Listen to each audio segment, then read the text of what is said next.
On April 18th, the world is watching a clock. We are days away from the expiration of a U.S.-Iran ceasefire, and with nuclear negotiations stalled, the prospect of a renewed blockade is driving global energy markets into a state of high alert. This map illustrates the Strait of Hormuz. It is a narrow geographic constraint connecting the Persian Gulf to the open sea, serving as the single most critical physical choke point for the world's energy supply. Traditional economies are designed around this specific geography. When a threat emerges here, the system reacts with a predictable cycle of panic. Insurance rates for cargo ships spike, and physical trade routes begin to seize up. For 60 years, this was the defining game of global power. Influence was measured by the ability to control these fragile physical bottlenecks, creating a zero-sum competition for limited resources. But on the same day this physical crisis intensified, OpenAI closed a funding round with $122 billion in committed capital. This puts OpenAI's valuation at $852 billion. To put that in perspective, a company producing digital code is priced higher than Saudi Aramco, the world's largest physical oil producer. That valuation is backed by a speed of adoption that physical industries cannot match. OpenAI is currently on track to hit 1 billion weekly active users, reaching a scale of global utility faster than any technology platform in history. These numbers suggest a change in the global economic pivot. Investors are moving capital away from the extraction of finite physical commodities and towards digital intelligence that can be reproduced and distributed instantly. The engine behind this shift is the rapid expansion of digital infrastructure, exemplified by Anthropic's release of Claude Opus 4.7. This model provides a new level of consistency in 4 specific areas: complex coding, autonomous agent tasks, visual analysis, and multi-step reasoning. Anthropic also launched Claude Design, which brings this intelligence to creative workflows.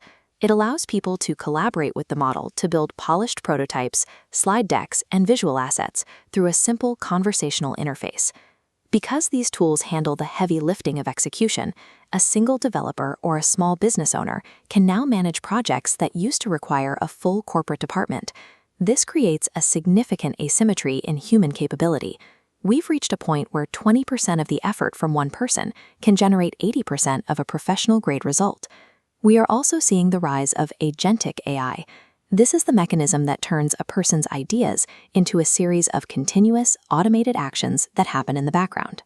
A platform called Stilla is currently applying this shift to team dynamics. Stilla doesn't wait for manual instructions. It watches how a team handles its recurring work and builds automations around those specific patterns, learning the workflow as it happens.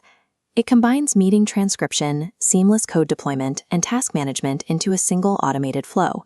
It identifies what needs to be done next and executes it without being prompted. This transforms the role of the technology. The AI is evolving from a passive tool you query for information into an active teammate that observes, learns, and acts.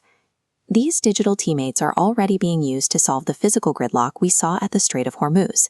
Supply chain coordinators are using these massive models to instantly map out alternative shipping routes, calculating variables that change by the hour.